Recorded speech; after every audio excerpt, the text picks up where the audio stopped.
This is Leave Your Mark. I'm Vince Cortese, and today's guest is Ava Kaufman. Ava was born in Brooklyn, New York. She has attended New York University and received a BS in dance therapy and a BA in theater arts. She's a classically trained dancer and has performed around the world. She ran a successful company called Blue Skies with her then husband, but soon her world came crashing down. She drops dead in her home in 2009, and Ava spends 2 months in a coma during this time, which she's given a heart transplant.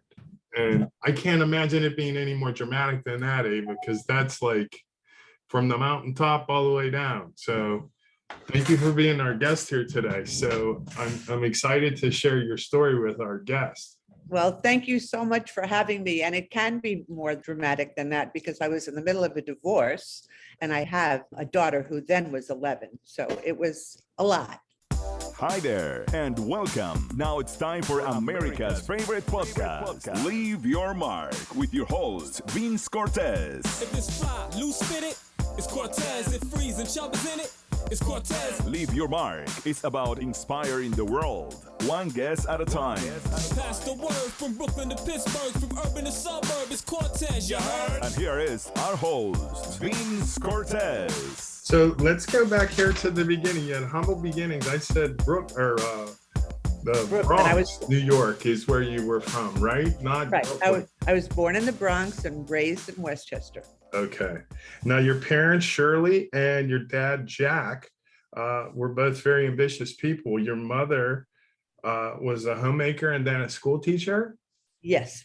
Well, first she was a chemist. And then she was a chemist and then she married my dad and became a homemaker and had 3 children. And when my brother, who I'm 10 years older than Barry, was 10, my mom went back to school and became a teacher.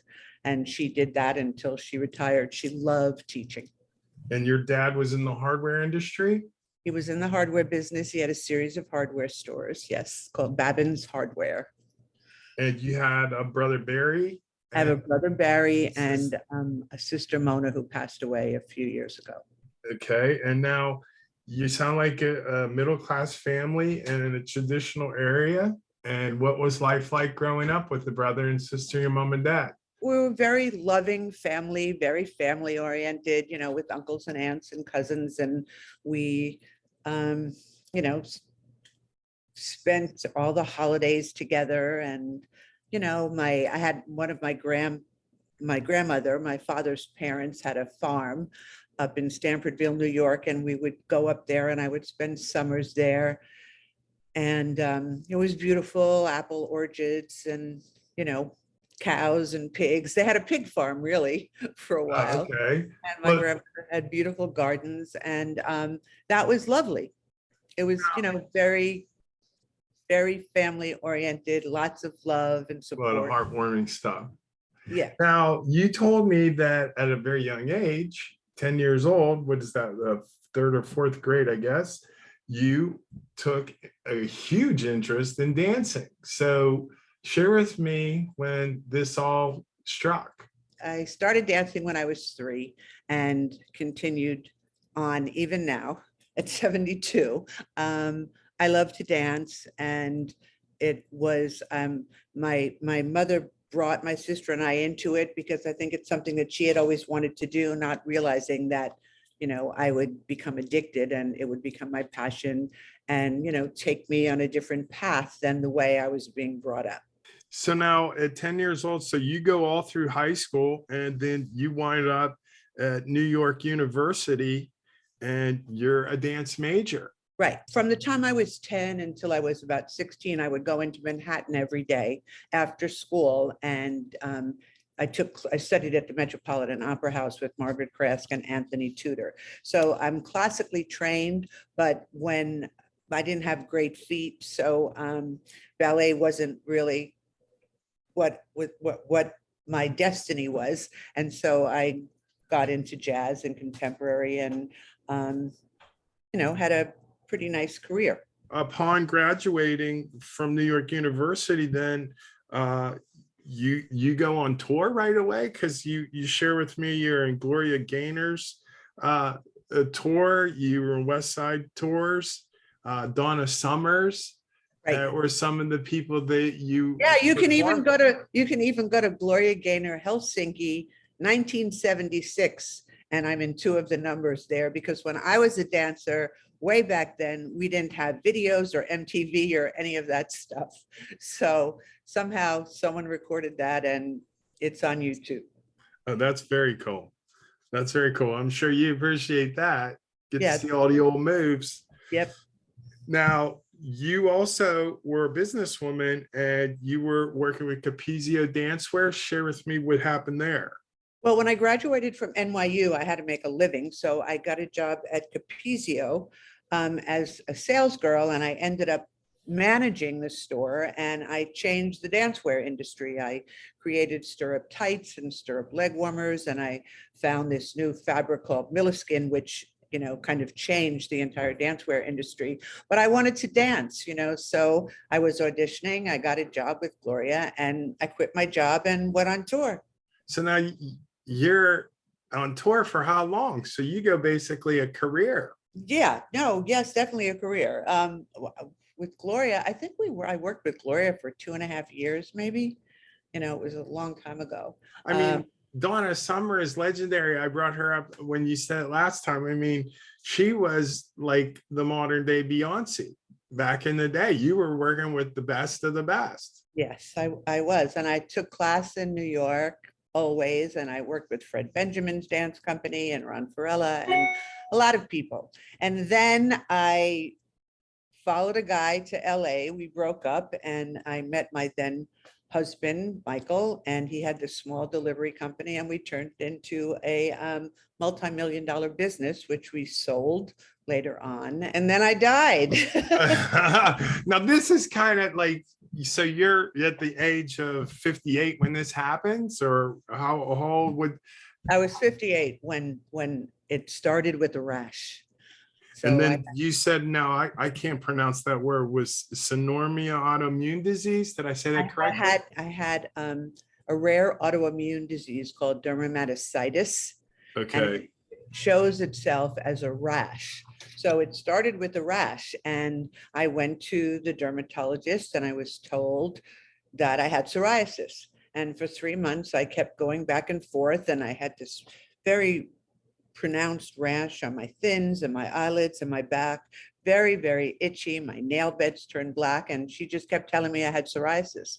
And then I had finally went to see my internist who looked at my hands and said, "Where's your blood work?" And I said, "I don't have any blood work." And she did blood work and called me 2 days later and said, "Your muscle enzymes are extremely elevated. I'm going to send you to a rheumatologist." So she sent me to a rheumatologist and she said to me, "I can see you're starting to get puffy and put on weight. And by the look of the rash, you have some kind of myositis.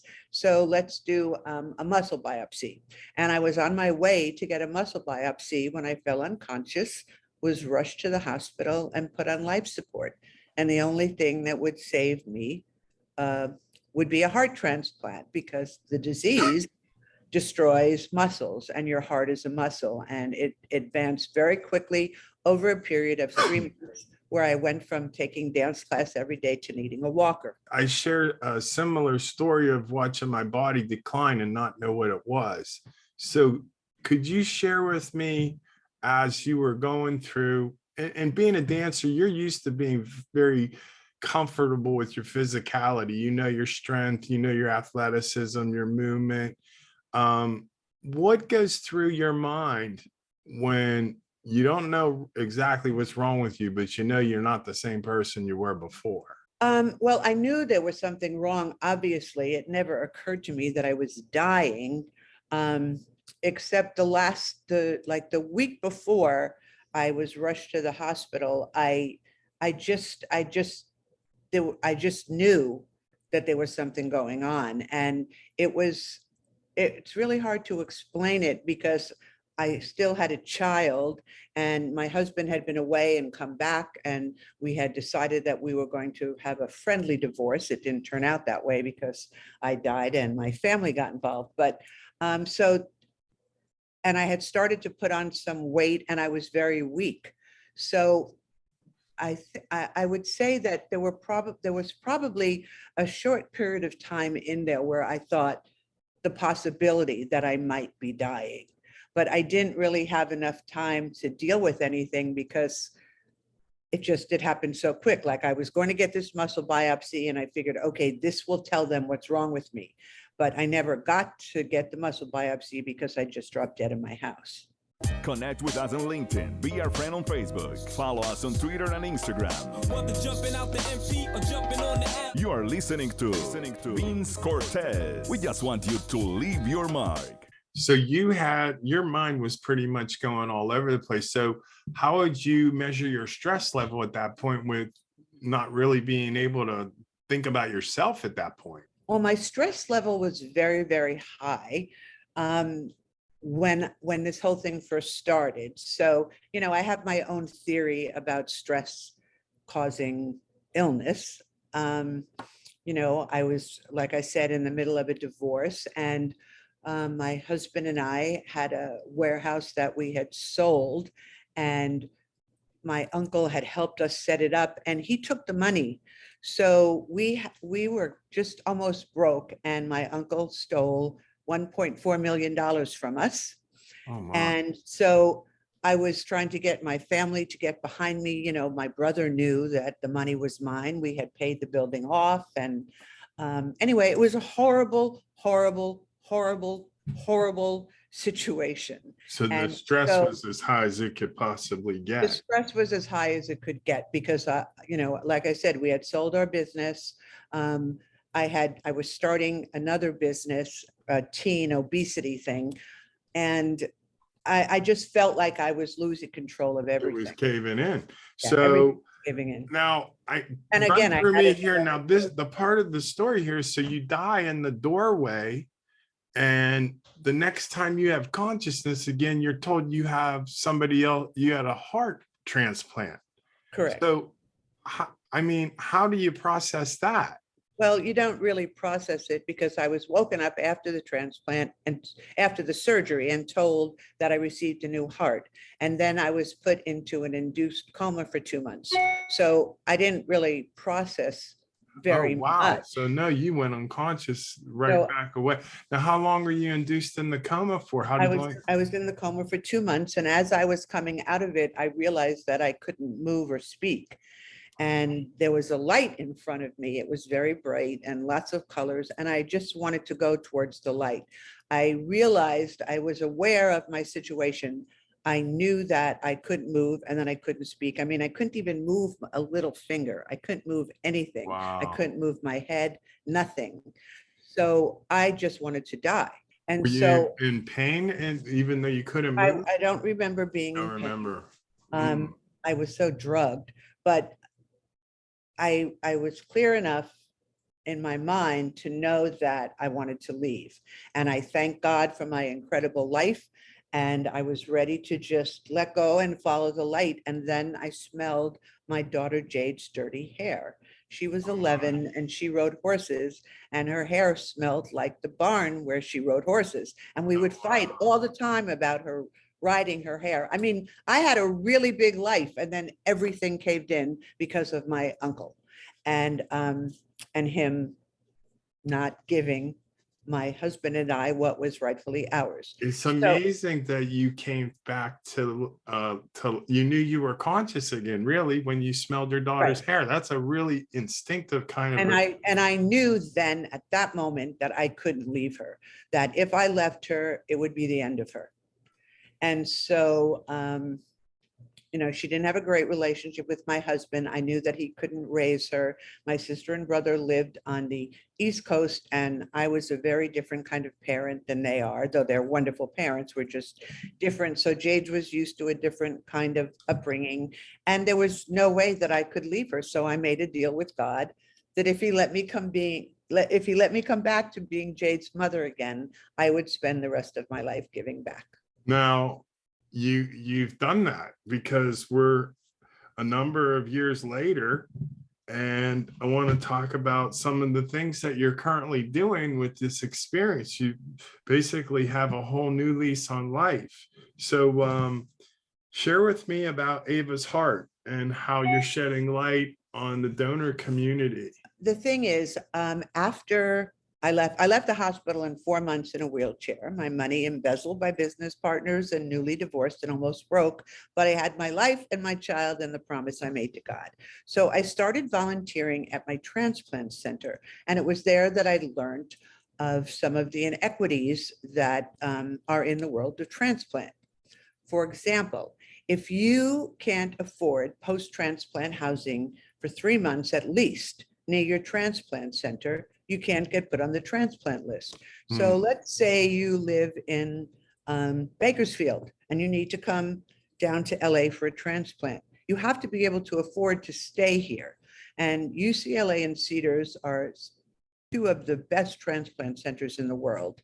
And we have Keck also. And people come from all over the United States to California for their life-saving transplant because we have treatments and mechanical devices and therapies that aren't offered in most other places. So, and then the state of Nevada doesn't have any transplant centers. They only do kidney transplants. So people come from all over here. And the thing about post-transplant housing is, even though it's a requirement, it's not covered by insurance, and most places don't provide it.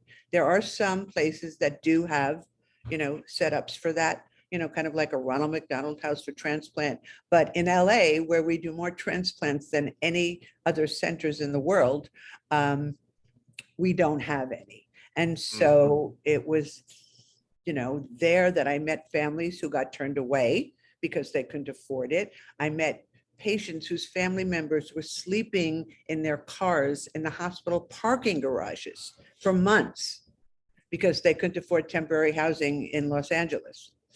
And so it was then that I realized, okay, this is what I'm going to do. So without knowing anything about the nonprofit world, I started a nonprofit called Ava's Heart, and we now provide the mandated pre and post-op transplant housing for patients and one caregiver. We can only help 5 families at a time. We have 2 homes, and I'm trying to get more. And post-transplant housing is life-saving. Without a doubt, this is just an enormous thing that you're doing here. Having been in a situation like that myself after my recovery, it is a big deal because the hospitals want to get you out as fast as possible. I mean, you just have a life-saving operation of an organ transplant. It's not a matter of them wanting to get you out. It's a matter of that you have so much, it's like you're an outpatient. If you're a heart transplant recipient, you're having 2 or 3 biopsies a week, you're doing blood work, same thing with lungs and liver. So you're back and forth to the hospital constantly. Oh yeah. No, you need to go. So there's no way that if you live in Las Vegas, you're going to drive back and forth. No, it's not happening. I mean, we have a family staying with us right now from Oklahoma. If you have a story to share, tell us, how are you going to leave your mark? Contact us. Leave your mark with our host, Vince Cortese. Be our guest. Now, how long have you been doing Ava's Heart for? I got my 501c3 in 2011. We really didn't get going until 2012. And when we first started, we just helped people with gas cards. I mean, we had no money. And then we fortunately had a wonderful relationship with Change a Life Foundation, and we were able to get 10 to 12 grants a year for $7,500 to help each different transplant patient. And as I learned more and I grew, we started doing events and we started raising money, and Change a Life closed their doors, and One Legacy, the Oregon procurement agency here in Southern California, stepped up, and we became a community partner with them. And I'm still, I feel like I'm still always starting at the beginning, because raising money, when you're not schooled in fundraising is quite challenging. Yes, that can be. That's very difficult. This is amazing what you've done here. You've made some serious tracks, but in this meantime, you've been recognized on CNN. Yes, you're on ABC News. You're a TED Talk speaker. Yes. That's where I saw you. And you also have written a book called Shark Heart. Right. Okay. What's going on with that? Well, I wrote the book basically with my friend Tina Hill, KB Hill. And Tina came to visit me every single day in the hospital. She's a dear friend, and she came to see me twice a day, every day. And she was a dancer as well. And we just have this kind of weird connection where what really happened was about 2 years after this whole thing, Tina wrote a one-page monologue on how she thought I felt when I was coming out of my coma. And it was so profound when I read it because it was exactly how I felt. And so I said to her, we talked about it for a long time, and finally 2 years ago, we decided to sit down and write a book. And it's called Shark Heart, which Tina came up with the name. But when I was in a coma, I dreamt or hallucinated, whatever you want to call it, that I was underwater and that I was in a boat, and I got my transplant on a boat, and I received the heart of a shark. And so Tina started, investigating and studying about what a shark heart really is, and came to the conclusion that that's what I have. I mean, I'm 13 and a half years out from transplant. I haven't been sick one day. I'm 72 years old. I run around like a maniac and have more energy than anybody I know. And I'm making changes in the world. And so she said, let's call the book Shark Heart. And I said to her, I don't want the book just to be about me. I want it to be my story, obviously, but I want it to be other people's stories. I want it to be about our community, about transplant patients and donor families and people in the medical profession and the medical miracle workers. And so that's what we did. And Shark Heart is now for sale on Amazon. We'll be doing a big promo and everything shortly. And we're working on a podcast of the same name. Shark Heart. Shark Heart. This is amazing. Well, I think you are like a wheel in motion. You have a big goal ahead of you, but you've made some serious tracks in the past. You said 12 years or 13 years? 13 and a half. 13 and a half. That is an incredible blessing. And I want to thank you for sharing your story with us. Thank you so much for having me on. I do have to ask you, though, how would you like to leave your mark? I think I'm leaving my mark. I think Ava's Heart is my mark. I'm not done with it yet. I'd like it to be a national organization. I believe this country needs a national organization to assist the faces of transplant, but I'm in the process of leaving my mark. That is awesome. A work in progress, as we all are. That's fantastic.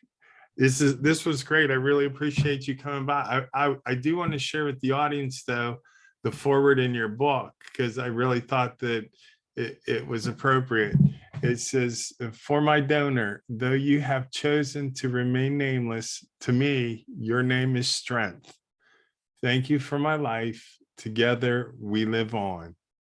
Yeah, without the donor, there's no story. Souls go to heaven, organs don't. Okay, Ava. Would you share with me where your social media links and websites and where we can access your book and this kind of stuff? Sure. My website is Ava's Heart, AVASHEART.org. Ava's Heart, and Instagram, Facebook, and Twitter, all just Ava's Heart. Nice. Easy to remember. The book is for sale on Amazon. We have an ebook, we have a paperback, and we have a hard copy. And my TED Talk is on YouTube, and it's under What I've Learned Since My Heart Transplant. Perfect. Okay, Ava. Keep up the good work. Thank you so much for coming by. Bye. Thanks for listening to Leave Your Mark today. Tune into our next episode of Leave Your Mark with Vince Cortese. Be blessed. You just left your mark. Thanks for listening. Listen to more episodes on demand. Just click Leave Your Mark with Vince Cortese.